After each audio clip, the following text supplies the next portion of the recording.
Muy buenas tardes, nuevamente muchísimas gracias por acompañarnos en este nuevo módulo donde tenemos el honor de contar con el doctor Juan Cifré, que nos va a hablar de nuevas terapias y el impacto económico. Digo el honor porque realmente sabemos que es un tema extremadamente sensible, pero abordado en esta oportunidad, como ya lo hace habitualmente, forma parte de la Dirección de Investigaciones Sanitarias de la Seguridad Social, como lo hace habitualmente el doctor Juan Cifré, no solamente el abordaje desde lo teórico, sino también en la práctica, y sobre un tema que es altamente sensible dentro de lo que es la seguridad social. Por otra parte, sin apartarme mucho del temario, quiero recordarles que hoy han recibido un email con el trabajo práctico y todos los requerimientos, son dos básicamente, como para poder aprobar la diplomatura. Por lo cual, les pido, les solicito que aprovechen de esta clase, que le pregunten al doctor todas las cosas, todos los temas que se puedan presentar, precisamente para tenerlos en cuenta para el trabajo práctico. Desde ya, muchísimas gracias. Sin más, le doy la bienvenida al doctor Juan Cifré. Muchísimas gracias, doctor, por estar con nosotros. Muchas gracias, Víctor. Bueno, muy buenas tardes para todos presentes y para los que están en forma virtual, para los colegas de Latinoamérica, especial saludo. La charla un poco de hoy va a tener que ver con una consecución de la forma que venimos tratando este tema de nuevas terapias y impacto económico. Y la verdad es que estos últimos 2 años, la industria farmacéutica en particular ha tenido una serie de impactos, de cambios que son muy notables para una industria que nos tenía acostumbrados más o menos a planificaciones de largo plazo. Hoy realmente creo que eso se ha modificado, que ha cambiado mucho, y eso es lo que trato de mostrarles hoy en esta presentación. No, está apagado. ¿Le todo? Y si está apagado, seguramente está apagado. Ahora sí, esto es un poco, digamos, de quién estamos hablando y con quién estamos hablando. Estas son las 10 compañías farmacéuticas más importantes del mundo. La gran mayoría son americanas o son multinacionales o con base en Europa. Y fíjense lo que es el ingreso de cada una de estas. Tienen ingresos que a veces superan ampliamente muchos de los países de la región. O sea, estamos teniendo del otro lado, cuando hablamos de este tema del precio o del costo de los medicamentos, del otro lado, unos contendientes muy pesados desde el punto de vista económico. Esto es un poco el resumen de lo que se viene en estos 2 años, 2025-2026, fundamentalmente en la industria farmacéutica. Ahí lo ven desarrollado un poco por temas, fundamentalmente la aparición de los GLP-1, que hicieron su irrupción importante en 2024, en principio para tratar la obesidad, pero se masificaron en el uso de obesidad. Todos los laboratorios salieron a buscar tratamientos para la obesidad. Obviamente pasamos de tener un tratamiento para la diabetes, que es una patología frecuente, pero no masiva, a tener un tratamiento orientado a una población muy masiva, dependiendo del país que uno esté viendo. Estamos hablando entre 2/3, 60% mínimo de población con obesidad o sobrepeso. Fundamentalmente, ahí ven a la izquierda, Eli Lilly y Novo Nordisk son los dos cabezas de esta revolución de las GLP-1. El siguiente punto es lo que es oncología y los conjugados de anticuerpo-fármaco. En eso, fundamentalmente, AstraZeneca, y aparecen ahí ya algunos laboratorios que en realidad son fondos de inversión que deciden las conductas de los laboratorios, fundamentalmente en esto que se llama patologías, digamos, de muy alto costo, muy de nicho, en el cual el que aporta la plata decide un poco hacia dónde va la orientación del laboratorio. Medicina de precisión, con Roche y Novartis a la cabeza, basado fundamentalmente en el tema de los perfiles genéticos de los pacientes. Ya no estamos tratando patología, ya no estamos tratando ubicación de una patología, sino que estamos tratando la característica genética de un determinado paciente con una patología que antes pensábamos que era un cáncer de pulmón y hoy es una persona que tiene un perfil genético X sobre el cual va esto que se llama medicina de precisión.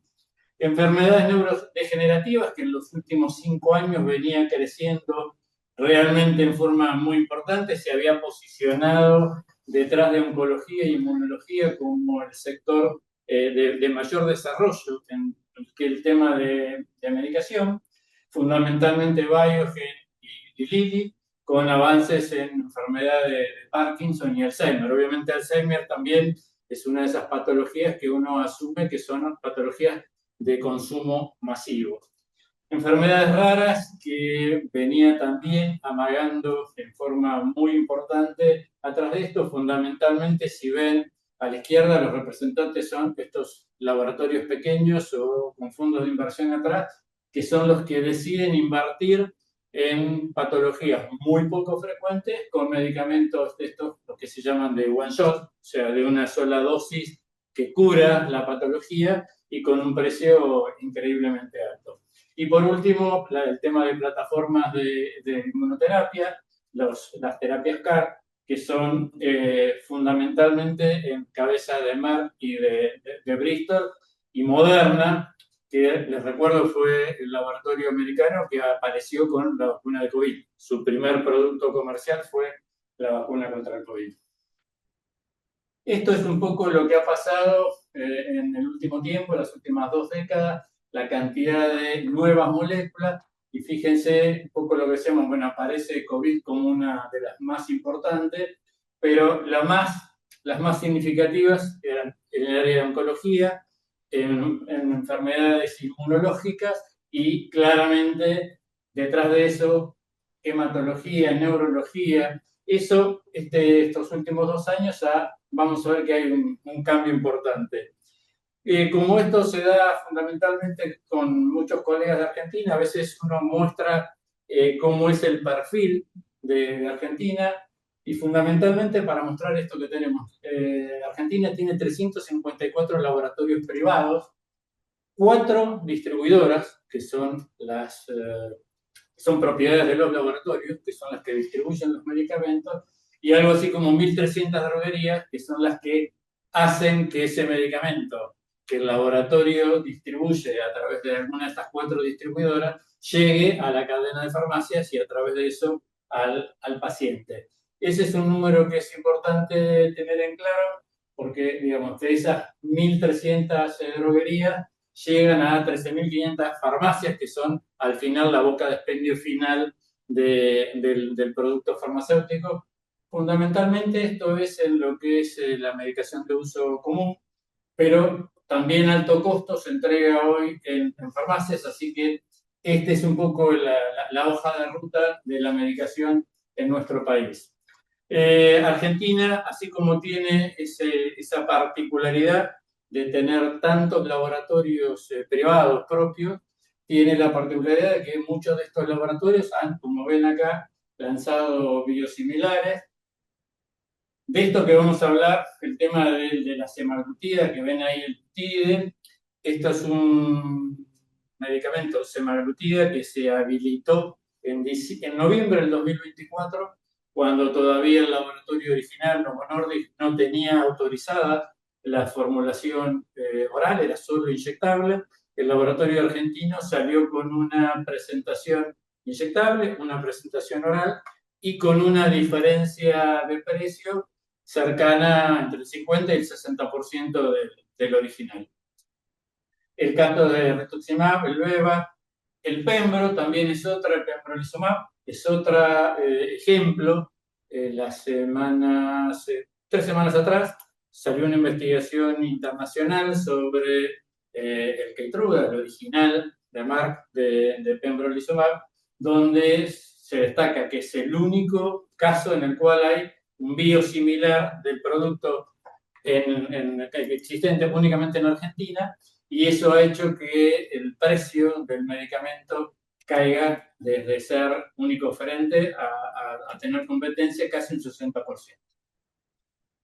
Oncológico, que era el oncológico más vendido del mundo, el Keytruda. Importa ver esto que yo les decía, estábamos hablando de 3 líneas terapéuticas muy importantes, oncología, inmunología, y después venía enfermedades neurológicas, y ahora empieza a aparecer el mercado de los GLP-1, esto vinculado fundamentalmente a que el medicamento que se desarrollara para tratar la diabetes mellitus, para que el tratamiento de la diabetes sea más fácil, para que en vez de ser una inyección diaria sea una inyección semanal, pero claramente cuando se vio que ese producto, además de ser efectivo para la diabetes, generaba baja de peso, hizo que mucha gente lo empezara a utilizar off-label para tratamiento de obesidad. Entonces, si se fijan ahí, entre el 2019 y el 2023, entre un 5% de medicamentos para diabetes pasó a ser el 16% de los GLP-1, y se ve acá el salto que tiene en diabetes, la línea celeste, y el salto en obesidad, cuando claramente no estaba autorizado prácticamente en ninguna parte del mundo la presentación para obesidad. El original de semaglutida, el nombre comercial Ozempic para diabetes, fue autorizado en Estados Unidos con un nombre distinto, Wegovy, para ser utilizado como tratamiento de la obesidad.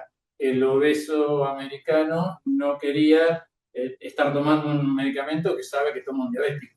Entonces, de esta forma, el que lo usa para obesidad compra Wegovy, y el que lo usa para diabetes compra Ozempic.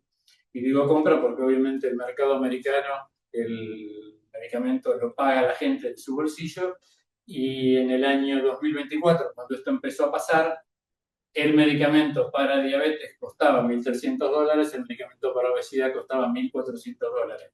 Misma droga, mismo sistema de inyección, misma dosis. Claramente la captación de estos agonistas GLP-1 fue muy rápida en países de alto poder adquisitivo, países desarrollados. ¿Por qué? Porque esto, al ser uso fundamentalmente fuera de la indicación aprobada, hacía que la gente lo pague de su bolsillo, y claramente el que lo podía pagar son los países más desarrollados, y en eso el mercado americano fue el primero que disparó el salto de demanda de este tipo de medicación. En 2024, el laboratorio Novo Nordisk tuvo serias dificultades para provisionar a nivel mundial por la demanda que se generó, no para el uso para diabetes, sino, como decía, para el uso fundamentalmente para obesidad, y eso hizo que tuvieran que adquirir laboratorios productores de la lapicera, que era el elemento más difícil, dejaran de producir la liraglutida, que se utilizaba con la misma lapicera que se utiliza para la semaglutida, y trataron de concentrar en un mercado que les resultaba altamente rentable. Esta ciudad, Kalundborg, es, como ven ahí, el corazón de la industria danesa. Este es el lugar donde se hace la semaglutida, se hace el famoso Ozempic. Fíjense ese dato. Ozempic se transformó al laboratorio en la compañía más importante de Europa, superó en cuanto a su valor a la Louis Vuitton, que era la compañía más cara de Europa. Lo superó con un solo producto. Y generó ahí ven ahí el Ozempic, fue el que generó todo este impacto.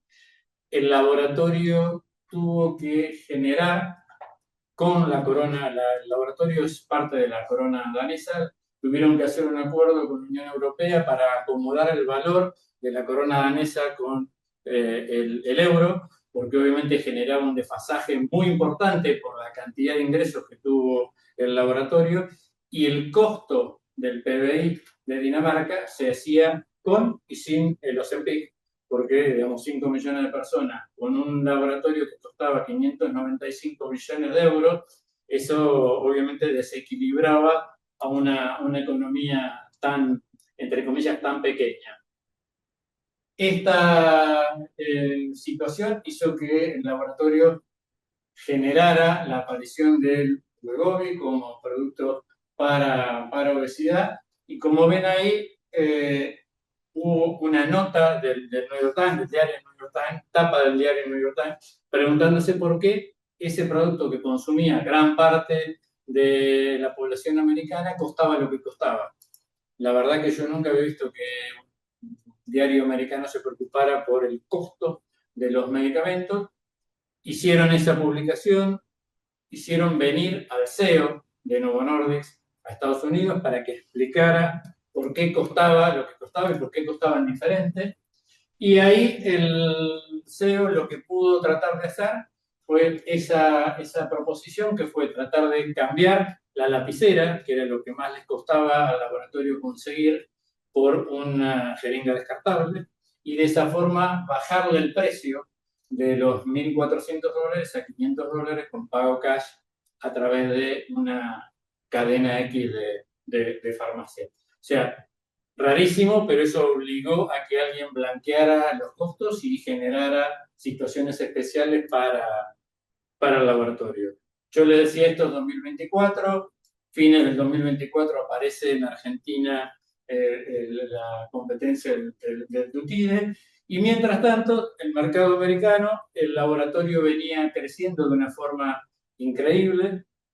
Primer cuatrimestre del 2025, cuando van a ver la expectativa de crecimiento, que era del 15%, el laboratorio crece menos del 5%, y ahí empiezan a mirar para atrás. No fuimos nosotros los responsables, no fue Argentina el responsable de esta pérdida, pero sí a través de un agujero legal que tiene la FDA, empezaron a ver que ellos podían vender semaglutida por un canal distinto al que vendía el laboratorio, en una formulación distinta a la que vendía el laboratorio y con combinaciones que el laboratorio no vendía, claramente. Entonces empezaron a ofrecerle a la gente vía web, con envío a domicilio, la semaglutida en vía oral, la semaglutida en cápsulas, la semaglutida en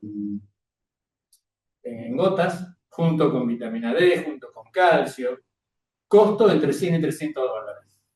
Les recuerdo que costaba 1.400 o 500 si tomábamos la ventaja que había ofrecido este señor Jorgensen, que a la sazón, el primer cuatrimestre del 2025, lo echaron.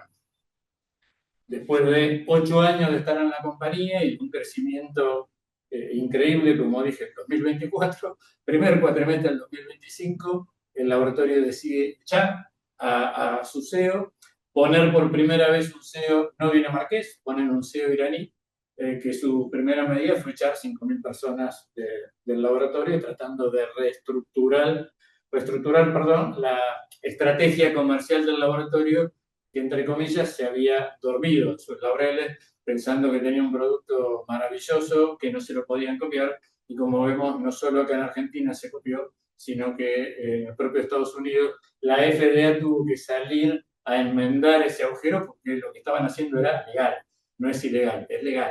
O sea, si no es la misma, si es la misma droga, con la misma dosis, en el mismo canal de venta y con la misma sistema de inyección, eso sí es una copia.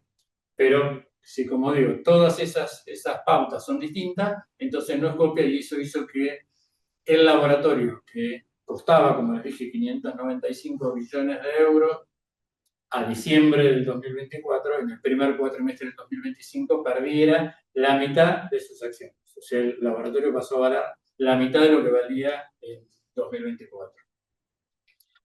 Estas nuevas terapias, como ven uno, han venido creciendo muy marcadamente, y han hecho que el resto del mundo empiece a mirar con interés la posibilidad de tener algún desarrollo propio que no tenga que ver con esto de GLP-1. Mientras estaba pasando todo esto, en el 2024 ya el laboratorio Lilly, el laboratorio americano, tenía una opción que se llama tirzepatida, con un producto también para diabetes y no para obesidad, Mounjaro y Zepbound, los nombres comerciales, pero increíblemente la FDA demoró la salida comercial de este producto, con lo cual el 2024 fue prácticamente de exclusividad para Novo. La mayoría de las prescripciones que uno ve de GLP-1 no están asociadas ni por prevalencia de sexo ni de edad. Lo que se veía claramente es que el uso mayoritario es off-label, que el uso mayoritario era por parte de mujeres y que no tenía que ver esto con, y obviamente con alto poder adquisitivo, que no tenía que ver Yo esto tengo con una que martes condición 7 clínica, de con julio una y condición 14 de clínica julio particular. está. Cuando esto estaba pasando, empieza a ver, el resto del mundo empieza a ver, fíjense que la fuente es Allianz, empiezan a mirar el mercado de los GLP-1 y comparan ahí Ozempic y Wegovy con Mounjaro y Zepbound de Lilly, y fíjense lo que es la expectativa de crecimiento de este mercado. Esto ya es en Europa, son miles de millones de euros. Esto ya es la presencia del producto fundamentalmente en el mercado europeo, que tuvo más desarrollo el Lilly, increíblemente, que es un laboratorio americano, en Europa que en Estados Unidos. Claramente la competencia hizo que estos tuvieran un crecimiento muy rápido y se empezó a ver en el uso que estas categorías más sanas tienen un aumento de consumo de frutas, de vegetales, o sea que el producto no solo mejoraba la diabetes, sino que generaba una serie de cambios en el hábito alimentario, que la gente se estimulaba para hacer actividad física y eso obviamente generaba una situación de, entre comillas, de vida más sana y lo que se ve ahí es que el nivel de consumo de este tipo de productos, que obviamente son lo ideal para este tipo de pacientes, tanto obesos como diabéticos, se incrementaba por el uso de la medicación. La otra cosa que se empezó a ver es que este tipo de medicamentos generaba un ahorro sanitario muy importante. ¿Por qué? Porque cuando se empezó a utilizar el medicamento, el canal de prescripción fundamentalmente era el endocrinólogo o el diabetólogo. Cuando lo empezamos a usar los clínicos, se empezó a masificar un poco más. Lo empezaron a usar los cardiólogos lo masificaron porque se encontraron con un producto que no solo mejoraba la diabetes, que antes no la trataban, o la obesidad, que no la trataban, sino que bajaba el nivel de colesterol, bajaba la hipertensión arterial, mejoraba la función renal. Entonces, encontraron que había una serie de efectos no secundarios, si se quiere, no deseados originalmente, que permitían que con una sola medicación bajara el consumo de otra, y obviamente esto genera a la larga un ahorro. La fuente, lo mismo, Goldman Sachs. Estamos hablando de tema médico con fuentes meramente económicas, porque a la larga esto termina siendo economía. Y hablando de economía, el 2025 generó para la industria farmacéutica americana un baldazo. El presidente Trump decidió que si los laboratorios americanos no reinvertían en su país, si no traían la producción a su país, les iba a poner tasas de importación superiores al 100-150%, lo cual hizo que muchos de estos laboratorios que producían fuera de Estados Unidos, a veces en México, a veces en Canadá, a veces en Pakistán, hicieran una reinversión, como ves ahí, en Estados Unidos. Los fabricantes prometieron esos 350.000 millones, cada uno empezó con su propuesta. Lilly originalmente habló de algo así como 5.000 millones de dólares, 55 billones Johnson Johnson en 4 años, trayendo a Estados Unidos de nuevo la fabricación, la investigación, todo con tecnología americana, esto del compra americano del presidente Trump. Y el ejemplo hay, por ejemplo, AbbVie. AbbVie venía siendo uno de los laboratorios con un producto, el Humira, que desde el año 2013 venía encabezando el ranking de medicamentos más vendidos. Se terminaba la patente, AbbVie hace un acuerdo con los laboratorios que estaban haciendo el biosimilar y hace un acuerdo para lo que sería la segunda etapa, después de Humira en patología inmunológica, que es el Rainbow, para no tener entrada de genéricos hasta 2037. Digamos, tiene allanado el camino de que va a poder utilizar su patente en forma plena hasta 2037, asegurándose un nivel de ingresos muy importante.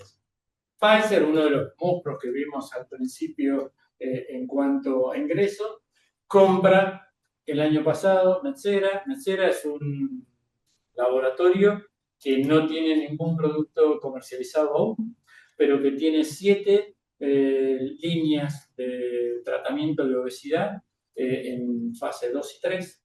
Entonces, lo que hace Pfizer es comprar ese desarrollo.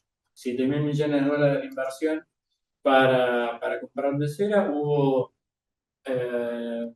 una discusión con Sanofi, que se había ofrecido también a comprarlo, una disputa comercial muy importante, porque claramente el paquete de Metsera puede poner a Pfizer por ahí el año que viene en cabeza de los que venden medicaciones para tratar obesidad.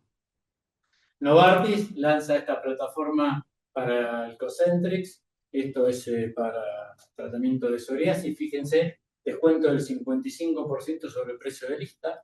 Esto, insisto, recordemos que el mercado americano, la mayoría de la gente paga de su bolsillo la cobertura médica, así que estos son beneficios que la gente valora realmente, o sea que el ciudadano americano valora la decisión que ha tomado el presidente de que no puede haber un laboratorio americano ofreciendo sus productos a valores más baratos en otros mercados que no sea el americano. Esto obligó a los laboratorios americanos a que en Estados Unidos los medicamentos tengan la oferta de precios más barata de lo que se vende en todo el mundo. Cuando uno ve ahí en oncología, un dato, uno está hablando de medicamentos de muy alto precio, pero todavía el 70% del tratamiento oncológico es quimioterapia clásica. Lo que pasa que ese 15-20% de terapias dirigidas tienen un nivel de costo que, si uno analiza el costo de ese 20%, triplica el del 70% de la quimioterapia. Pero digo, uno no puede dejar de lado que la gran mayoría de los tratamientos en realidad todavía son de quimioterapia. En este grupo yo les había hablado hoy de pembrolizumab. El Pembro venía siendo el medicamento oncológico más vendido. El pembrolizumab lo desarrolló un laboratorio que compró otro laboratorio, a quien lo terminó comprando Merck. Ese producto, desde el 2014 hasta hoy, le ha generado a Merck algo así como 164.000 millones de dólares solo en el mercado americano, y generó una situación que hace cosa de unas 3 semanas, un grupo de periodistas, investigadores de todo el mundo, hicieron un estudio sobre el Pembro, porque claramente era un punto de dolor con todos los pacientes oncológicos a nivel mundial, porque era el medicamento más vendido, más utilizado, cáncer de pulmón, cáncer de estómago, cáncer de mama, y el costo era realmente inmanejable. Ese grupo de investigadores encontraron que el único lugar en el mundo donde había una copia era Argentina, el Pembrox de Lea, los mismos de Tutide. Ese producto, para tener una idea, en enero hubo una licitación del Ministerio de Salud de Argentina, donde el envase costaba algo así como $4.400. El 1 de abril sale una nueva licitación donde entra la competencia, entre el Pembroke en competencia con el Keytruda, y el costo baja a $1.400. Además de esto, el laboratorio había generado una situación de esto se mide por kilo de peso, 2 miligramos kilo de peso. Nos supone que más o menos una persona de 70 kilos, estamos hablando de 140 miligramos, los frasquitos propiedades son de 100 miligramos. ¿Qué hizo el laboratorio? Hizo, para facilitarle a los médicos el tratamiento, una dosis única de 200 miligramos. Esa decisión generó un incremento de los costos de algo así como 5.000 millones de dólares. y eso es lo que estaba denunciando este consorcio. El laboratorio fin de su patente en el 2028, porque la viene postergando con estos digamos, ejercicios que hace a veces la industria de correr la duración de su patente. Pero, digo, apareció esta copia argentina y lo que uno, cuando empezó el tema de los biosimilares, decíamos, bueno, en el mejor de los casos el biosimilar va a ser igual al biológico de origen y en el mejor de los casos va a permitir aumentar el acceso. Esto es claramente una demostración de que aumenta la cantidad de gente que puede llegar a tratamiento y bajar los costos. Cuando yo les hablé hoy de tratamientos inmunológicos, fíjense lo que es el tamaño del tratamiento de la psoriasis. La psoriasis pasó de ser una enfermedad de causa desconocida, sin tratamiento sistémico, solo con tratamiento dérmico, a través de crema, a ser una patología en la cual compiten 7, 8, 9 biológicos distintos. Y ese es el tamaño del mercado según los laboratorios que más desarrollo tienen con respecto a esta patología. O sea, el costo por patología ha aumentado sensiblemente y la competencia en esto no ha hecho que bajen los precios, al contrario, cada vez aparecen opciones tal vez más eficientes, pero claramente más caras.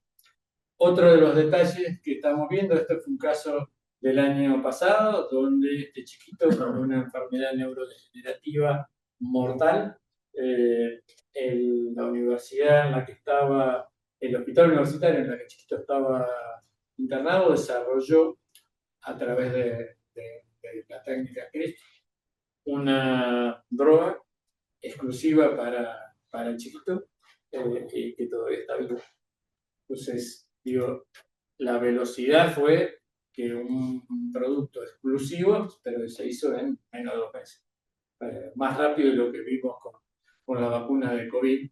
Y obviamente esto fue un globo de ensayo, una experimentación bancada por el propio hospital, pero es un ejemplo, entre comillas, de lo que se puede llegar a hacer con este tipo de patologías de origen genético, en el cual se puede, cambiándole ese código genético, modificarle la expectativa de vida al paciente. Por supuesto, uno ve esto y todos estamos del lado del bebé, salvo los que estamos del otro lado, sí, como financiadores, decimos, todo esto es muy lindo, pero ¿quién lo paga?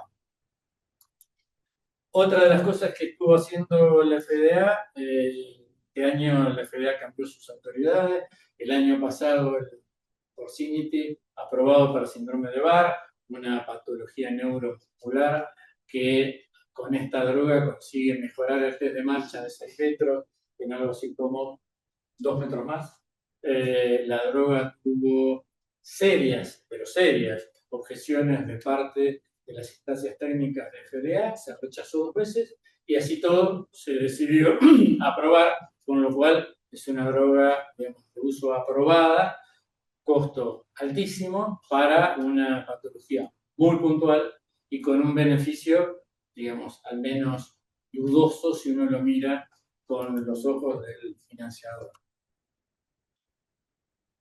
Vamos ahora a esto de pensar que este mercado qué cosas genera. Cuando uno hace 5 años atrás hablaba de las drogas más caras del mundo, obviamente surgía siempre el Zolgensma de Novartis, atrofia nodular espinal, la droga de los $2.200.000. Esa es la realidad hoy. Ese es el ranking de las drogas más caras a fin del año pasado. 4.250.000, 3 millones.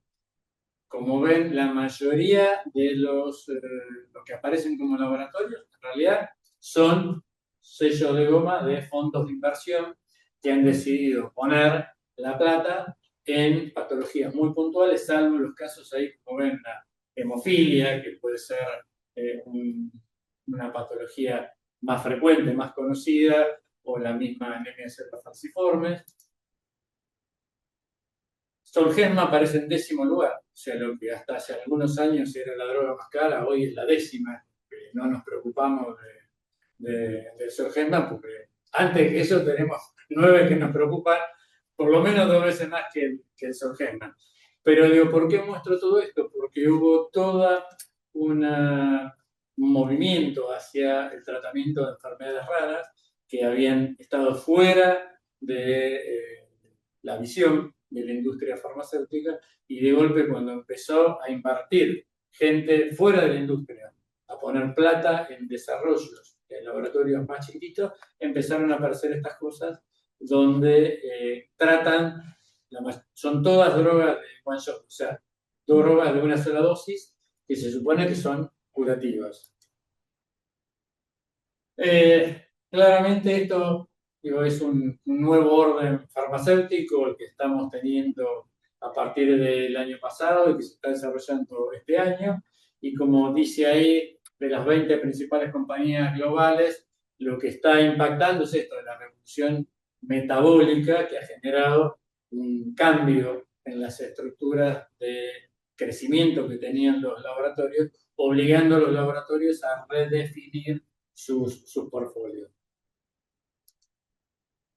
Como ven ahí, claramente Johnson Johnson es un poco el líder en cuanto a este tipo de empresas, pero impresiona el crecimiento de Lilly, el desarrollo de Zepbound, digamos, la tirzepatida, generó un salto cuantitativo muy importante, y como ven abajo dice, por primera vez el crecimiento doble dígito reservado casi exclusivamente para los pioneros en megatendencias, para obesidad e inmunología, dejando a los gigantes diversificados luchando para mantener un dígito simple.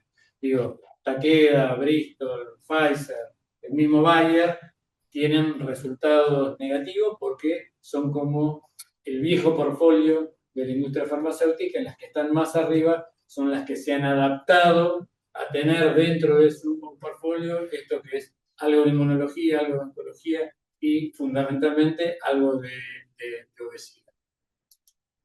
El crecimiento se desvincula de ese tamaño histórico que tenía el portfolio. Nosotros estamos muy acostumbrados a conocer los nombres de los laboratorios, a conocer sus historias, a conocer cuáles son sus orientaciones desde el punto de vista de la inversión para investigación y desarrollo, pero hoy eso cambió notablemente por esta cuestión de que los laboratorios se han transformado en mesas de dinero que, dependiendo la orientación que le quiera dar el inversor, es lo que el laboratorio tiene que decidir hacer. Como ven ahí, el más alto es el Lilly con ese 45% de crecimiento y fundamentalmente eso apoyado en crecimiento de obesidad. Los dos laboratorios que empezaron esta carrera en 2024, Eli Lilly y Novo, fíjense lo que son los ingresos de los de Eli Lilly, 65 billones de dólares, de los cuales 36 tienen que ver con Mounjaro y el Zepbound, o sea, el 56% de sus ingresos totales corresponden a una sola línea terapéutica, que es la línea terapéutica de obesidad. Hoy, tirzepatida es el fármaco más vendido del mundo, superando a Keytruda, superando al pembrolizumab que les decía. Y en el 2025 se ve ahí el traspaso figurativo de la antorcha. Por primera vez, el dúo de tirzepatida de Lilly superó en ventas combinadas a la semaglutida de Novo. Es decir, Novo, entre las dificultades que tuvo a principios del 25 y la aparición de Lilly, se quedó claramente muy atrás. No obstante eso, cuando uno ve los ingresos del laboratorio, 46.7 billones de dólares Novo, de los cuales 31 son del dúo Ozempic y Wegovy, con un crecimiento desacelerado por esta cuestión que les comenté de la competencia que apareció en el mercado americano, y la proyección de 2026, que ellos están previendo un declive del 5 al 13%, porque obviamente su participación en el mercado se ve claramente deteriorada por la aparición de Lilly y por la aparición de nuevas nuevas terapias.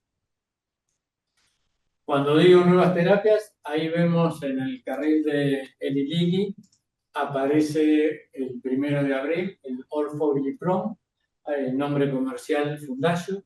Es un producto para obesidad que saca Lilly, y para que veamos el desarrollo que tiene esta área terapéutica, ese producto tiene la particularidad de que se puede tomar por vía oral, son comprimidos, se puede tomar con las comidas, no en ayunas ni con el vaso de agua, con el estómago vacío, como se pide para la semaglutida o para la tirzepatida. Entonces, cada vez van a estar apareciendo productos que tengan una mejor acción terapéutica y que sean más fácilmente accesibles para tomar la gente.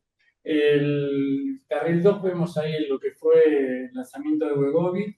Tuvo una adopción inicial de más de 170.000 pacientes en el primer mes de tratamiento. Esto muestra un poco lo que es la expectativa de gente de consumir este tipo de productos. Entonces, está claro que el mercado de obesidad, por lo menos en el corto plazo, es el mercado a mirar.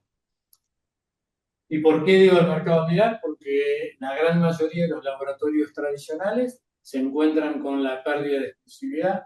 El abismo de patentes obliga a que los laboratorios tengan una reestructuración forzosa. El caso de Novartis con Entresto, en Bristol, el Revlimid y el Spicel, en Bayer el Xarelto. Esta cuestión de perder la exclusividad hace que el laboratorio pierda una fuente de ingresos realmente muy importante, y tenga que estar buscando alternativas de inversión en otras áreas terapéuticas, y fundamentalmente hoy parece que el que no busca en el área de obesidad no tiene chance de mantenerse con este cambio. Parte de la estrategia de muchos de estos laboratorios que han empezado a perder su exclusividad es fusionarse o adquirir laboratorios más chicos. Ahí ven los ejemplos de Amgen, Sanofi, de Johnson Johnson. Y la particularidad que se ve con esto es que no se busca la fusión de grandes laboratorios, sino que lo que se hace es comprar pequeños laboratorios, pequeños, digamos, hablando de la billetera de Pfizer, ¿no? Digo, Pfizer con su capacidad de compra, 7.000 millones, parece nada, pero bueno, lo que están haciendo es comprar productos de laboratorios más chicos para poder llegar a esos 100 billones que tiene como expectativa de crecimiento Johnson Johnson para el 2030, lo cual parece, digo, matemáticamente imposible de alcanzar por la caída de patentes que tiene. Entonces, salvo que dentro de esos grupos que compran tenga alguno de estos laboratorios que generan un crecimiento rápido vinculado al mercado de obesidad, la expectativa de llegar a los 100 billones de euros en 2030 parece difícil. Sí. Perfecto. 5 minutos y paramos un rato. La otra cuestión que uno ve con el mercado americano, cuando uno valora los funcionarios de la gestión Trump, Kennedy aparece como una de esas figuras más conocidas. Claramente su posición antivacuna ha hecho que mucho de lo que estaba incluido en el calendario de vacunas americano se dejara de lado. Entonces ahí uno ve la vacuna de Glaxo, el Shingrix, cayó casi un 17%. Eso está vinculado a que el Estado se retira con su patrón normativo, con la indicación de la vacunación, y no compra. El uso de la vacuna de Gardasil para HPV también cae groseramente, fíjense, en 39%. Todo esto hace que el mercado de vacunas americanos se achachique. Desapareció el mercado de vacunas COVID. Vacunas contra gripe tuvieron una tasa de vacunación muy baja en todo el mundo, el mercado americano incluido, el mercado argentino particularmente también. Así que las expectativas de esta área de crecimiento son realmente pobres para aquellos laboratorios de los tradicionales que tenían dentro de su portfolio vacunas como un tema. En oncología, un poco lo que trata de decir el título es esto, preparándose para la vida después del Keytruda, es decir, qué vamos a tener después de un producto que en 2014 va generando 10.000 millones, 13.000 millones de dólares por año para el laboratorio. Entonces, el laboratorio lo que ha venido haciendo es tratando de postergar la duración de su patente, pero claramente hoy estas situaciones, fíjense ahí, la patente expira en diciembre del 2028. Claro que el laboratorio Merck tiene que estar buscando algo que reemplace el 49% de sus ingresos, que era lo que representa hoy Keytruda. Entonces, estos laboratorios tradicionales, grandes, que uno los asociaba con una línea de desarrollo más o menos previsible, hoy han dejado de ser. La batalla inmunológica, esto es lo que les había comentado antes con respecto al tema patentes. AVI, con la caída de Humira, casi 4.5 millones de dólares, logró ingresos récord, y eso en base a qué? Al acuerdo que hizo con el Sikirsi, con el Rinvoq, para no tener competencia de biosimilares. Creció en ese mercado y con eso compensó la caída de su producto estrella de los últimos 15 años, que era el Humira. La gente de Sanofi con Dupixent, el Dupilumab para uso en patologías básicamente inmunológicas, explotó gracias a las expansiones de etiquetas. O sea, la droga se empezó a probar para otros usos, básicamente hay para EPOC. Salimos de la autorización original y eso hace que el laboratorio no haya perdido el mercado original de ingresos que tenía con esta droga.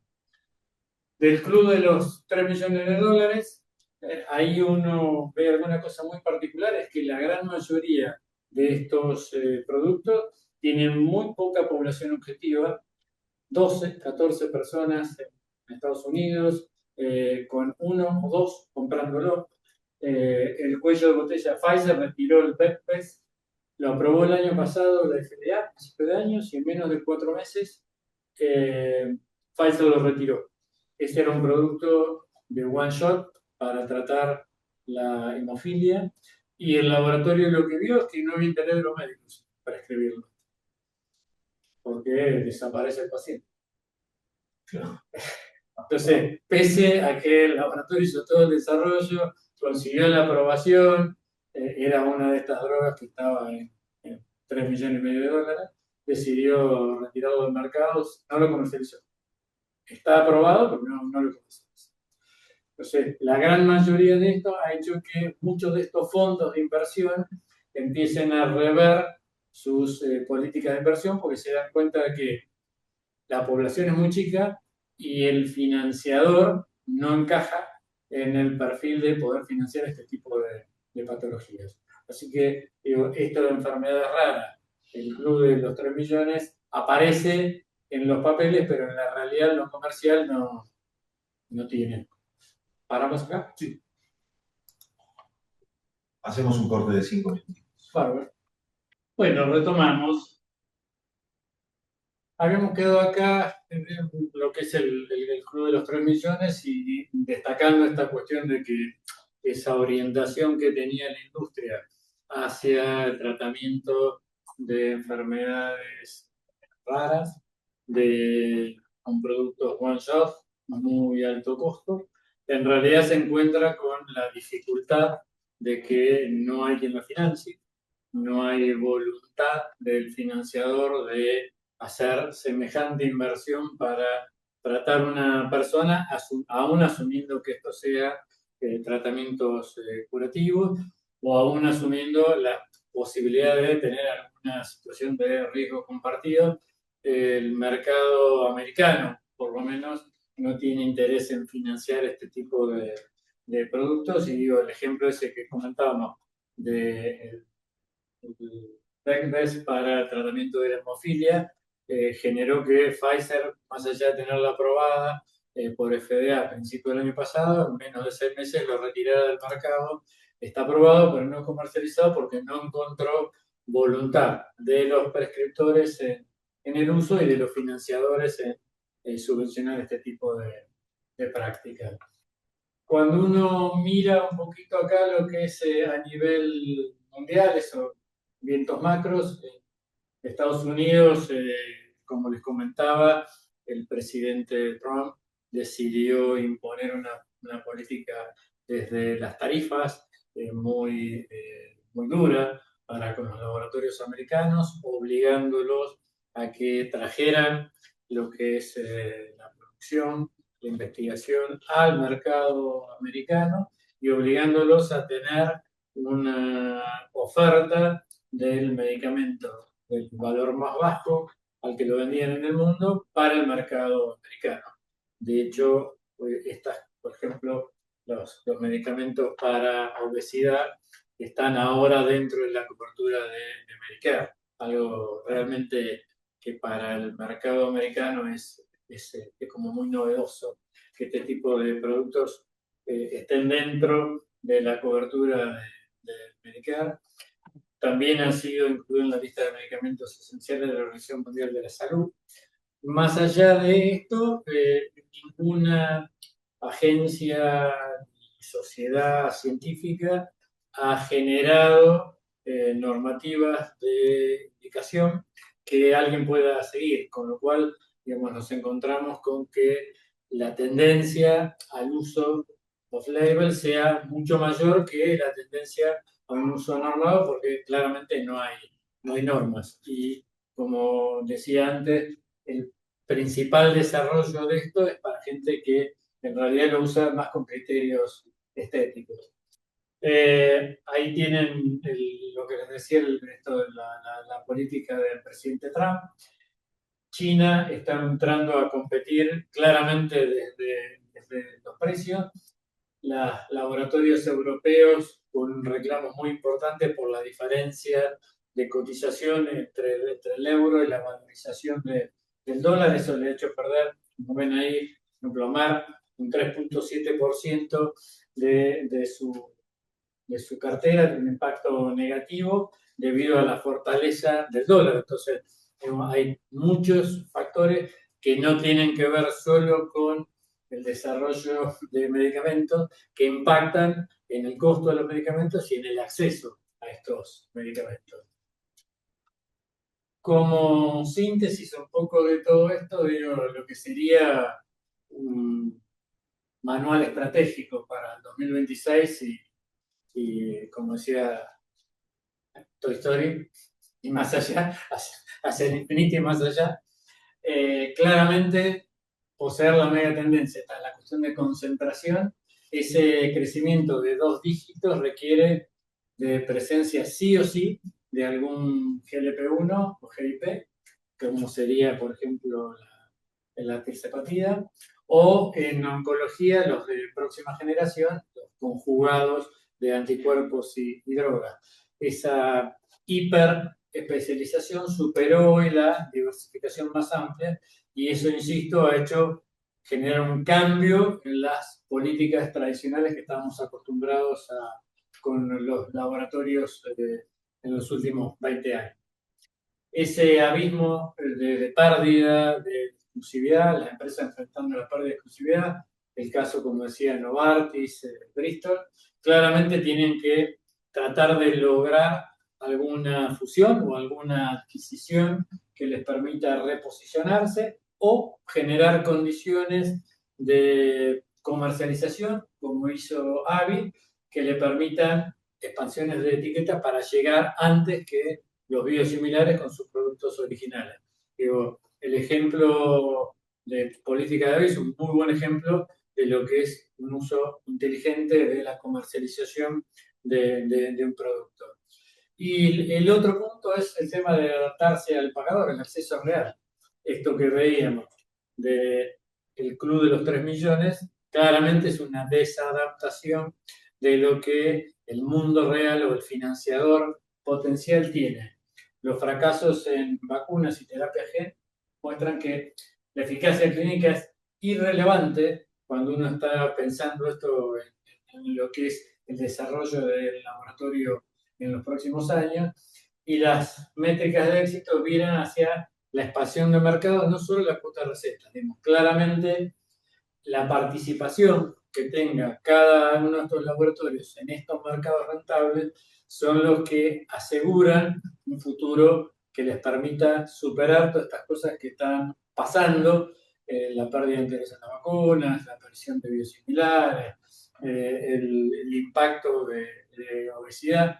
Todo esto genera que los laboratorios tengan que tener una participación mucho más activa de lo que era antes, porque claramente cada cuatrimestre están rindiendo a sus accionistas sus resultados, y si los resultados no son buenos, pierden, como le pasó a Novo, el apoyo de sus accionistas y se quedan a mitad de camino.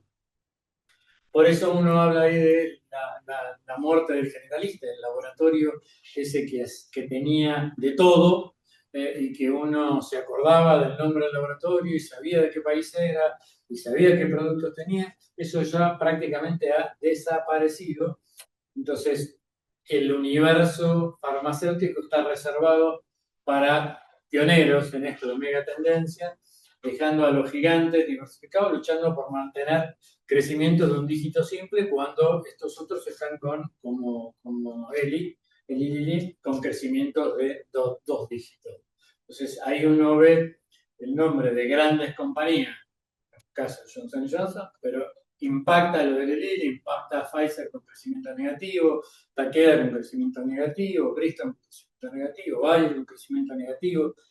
Todo eso que era parte de la vieja guardia de la industria farmacéutica, hoy claramente si no se adapta, se están quedando claramente fuera del mercado. Porque a la larga lo que importa es esto, es cuánta de lo que producen estas empresas distribuyen entre sus accionistas. Entonces ahí uno ve lo que distribuye cada una de estas, y el ejemplo, las dos primeras, Eli Lilly y Novartis, Novo Nordisk, están claramente vinculados a los desarrollos de productos que están dentro de esta tendencia de tratamiento vinculada a la obesidad. Y si yo tengo una distribución de ingresos de esta característica, es probable que genere que haya más accionistas que quieran invertir en un laboratorio con esta participación. Resumiendo, digo, ahí uno tiene, esto es caso argentino, luego la presión de precios. Los medicamentos recetados han crecido algo así, un 3,4% en marzo. Todos los meses vienen creciendo un poquito por encima de la inflación, y obviamente eso presiona al financiador y presiona al paciente que paga su parte del bolsillo.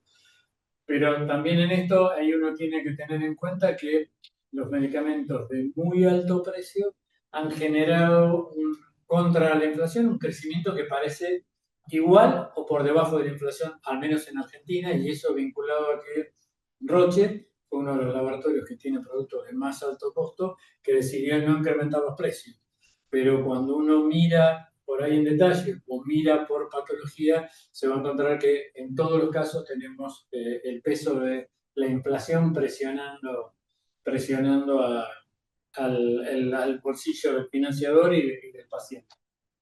El tema de los biosimilares, como conté, la erupción del biosimilar del pembrolizumab, el Pembrox, del laboratorio Elea, ha hecho que baje el costo del medicamento casi un 50%. Esto ha generado, como dije, una licitación del Ministerio de Salud en Argentina que llevó el precio de los $4.400 en base a 1.400, y eso hizo que en lo que va de este año, casi 55.000 envases que se compraban desde el ministerio se hayan podido comprar 88.000. Entonces, esa situación original que decíamos con los biosimilares mejoraban el bolsillo del financiador y mejoraban el acceso de la gente, esos dos aspectos se cumplen. Llama la atención, digamos, del laboratorio ELEA, que está copiando el producto, digamos, de tendencia, la semaglutida, y por otro lado el oncológico de mayor precio, digamos, evidentemente tienen clara su política comercial y lo han hecho realmente muy, muy, muy bien. En el movimiento global, esto digo, las grandes farmacéuticas, digamos, dejamos de lado la fusión de Pfizer con Allergan y esas fusiones, mega fusiones de 160.000 millones de dólares, para empezar a comprar pequeñas empresas biotecnológicas que desarrollen productos que traten de mitigar la caída de ingresos que va a generar la pérdida de patentes que tienen la gran mayoría de estos laboratorios hacia 2028. Con lo cual, digamos, están en una carrera contra el tiempo, pues para un laboratorio, digamos, menos de 2 años es nada, es muy corto plazo. Y eso necesitan para poder en el 2028 equilibrar su nivel de ingreso. El tema del aislamiento estructural, digo, Argentina está fuera del mercado internacional de reconocimiento de patentes. Eso nos pone en una situación particular. Digo, todo lo que ha pasado, esto de LEA, en Argentina es legal. Digo, todo lo que ha hecho LEA es, si la semaglutida tenía vencida su patente o no la había podido aprobar en Argentina, ellos aprovecharon ese vacío y lo mismo hicieron con el pembrolizumab. Esa situación se supone ahora que va a cambiar, pero la verdad es que más allá de una enunciación política de esa orientación, la normativa todavía sigue siendo esta que conocemos, de mantenernos fuera del reconocimiento de patentes.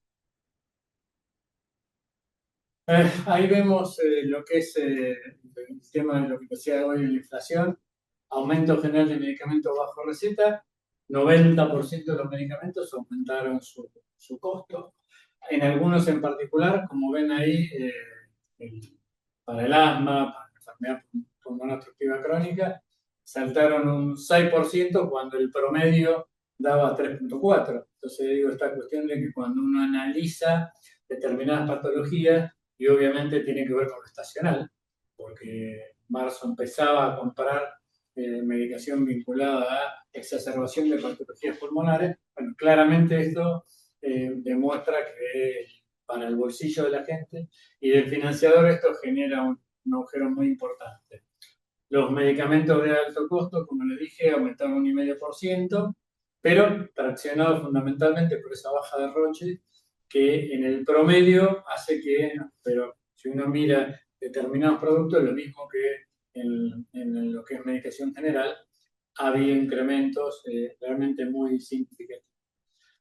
En nuestro país, con el tema de prevención, de la vacuna antigripal, estaba en ese orden entre los 66.000 y los 81.000 pesos.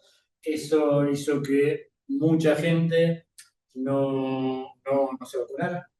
No ha habido campañas, por ejemplo, mayoritarias de las obras sociales vacunando contra la gripe, y hoy lo que uno ve es que hay mucha circulación, hay poca gente vacunada, hay mucha circulación de gripe, y nos vamos a empezar a encontrar con esta cuestión de que aún el vacunado no tiene beneficio porque muta el virus, se hace más virulento, más grave, y empezamos a ver seguramente ahora los costos de haber tomado esa decisión de no intervenir en prevención, como históricamente venía siendo Argentina, por lo menos en vacuna antigripal. El caso testigo, como decíamos, el Keytruda versus el Pembroke, ahí ven la comparación entre uno y otro.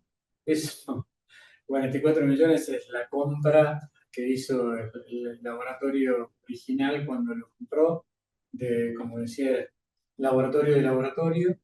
163.000 millones en ventas desde 2014, 50% de los ingresos mundiales de Merck.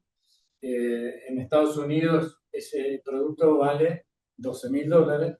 Acá, como dije, valía 4.000 el envase, con lo cual estaremos en el orden de los 8.000 el tratamiento mensual. Esa droga, al ser la droga más vendida en el mundo, consiguió este estiramiento de patente, el evergreening, de más de 1.400 registros en 50 países para extender el monopolio. Entonces, la única competencia aparece con el grupo Laboratorio Lea, el grupo Sigma, primer biosimilar de pembrolizumab en todo el mundo. Lo hizo porque el desarrollador original no patentó a tiempo en Argentina antes de ser adquirido por Merck. Y digo, el laboratorio claramente tiene una expectativa de crecimiento local y regional importante. El dato, esto de la investigación que hicieron los periodistas con respecto al Keytruda, se encontraron que los referentes médicos decían que usar uno u otro era indistinto. Esta cuestión que al principio de biológicos y biosimilares discutíamos la calidad, claramente los oncólogos reconocen que no hay diferencia entre uno y otro, que usan uno u otro, independientemente de que por ahí muchas veces los médicos dicen, yo no tengo nada que ver con el costo, pero bueno, en la indicación clínica el resultado parece ser el mismo. En la investigación apareció que el laboratorio Merck intentó hacer un acuerdo con ELEA para comercializar juntos el Keytruda. Aparentemente no llegaron a un acuerdo. La gente de Merck decidió no contestar la requisitoria periodística. La gente de ELEA dijeron que les ofrecieron eso, ellos ya estaban con su producto lanzado al mercado, decidieron comercializarlo por su parte con estos resultados que vemos, pero digo, eso surgió también como una crítica de posición dominante de vieja escuela, digamos, de Merck para un producto que desde el 2014 lo venía teniendo en el top de ranking de consumo. Esto que hablamos hoy, el colapso de precio y la democratización del acceso, ahí uno ve la diferencia, esto de $4.857, $3.400 en enero, cuando sale el Pembroke, y en abril, primera licitación, $1.400 compró el Ministerio de Salud, y esta cuestión que pasamos de 50.000 unidades a 80.000 por esa diferencia. La gente de Merck lo único que contestó en esto es que entre 2017 y 2025 el Keytruda subió un 7.570%, debajo de la inflación acumulada de 10.09%. Digo, claramente es difícil de explicar, pero digo, uno esto lo tiene asumido como que esto era parte de la política de los grandes laboratorios que eran monopólicos. Todo esto formó parte de la investigación que fue publicada en 50 diarios de todo el mundo por este grupo de investigación que fueron los mismos que descubrieron los Panama Papers. El tema de patentes, que yo les decía claramente, entre el 2026 y el 2028, buena parte de estos laboratorios tradicionales están perdiendo buena parte de sus ingresos. Actualmente están alrededor de los $700.000 millones. Se supone que hay casi el 50% de ingresos de las 14 mayores farmacéuticas globales van a tener una caída significativa por la expiración de patentes. El caso de Merck, 32.000 millones en 2025 y expira en 2028. Entonces, ahí también salta el tema de la sobredosificación, esto que les había contado, de utilizar una dosis única de 200 miligramos. Eso generó un sobrecosto de $5.000 millones extra al sistema por no ajustar la dosis por kilo de peso, y eso obviamente estaba recomendado desde el laboratorio. Esto tiene que ver con esto de políticas monopólicas que tenían los laboratorios, y esa investigación lo puso un poco sobre la mesa. Entonces, por eso está acá. La respuesta corporativa es lo que se llama hoy los bolt-on, la biotecnología, es empezar a comprar pequeñas empresas biotecnológicas. Claro, uno ve ahí que yo le precio de fortuna para gente que maneja esta billetera, es nada, pero es un poco lo que está pasando hoy, que es tratar de empezar a comprar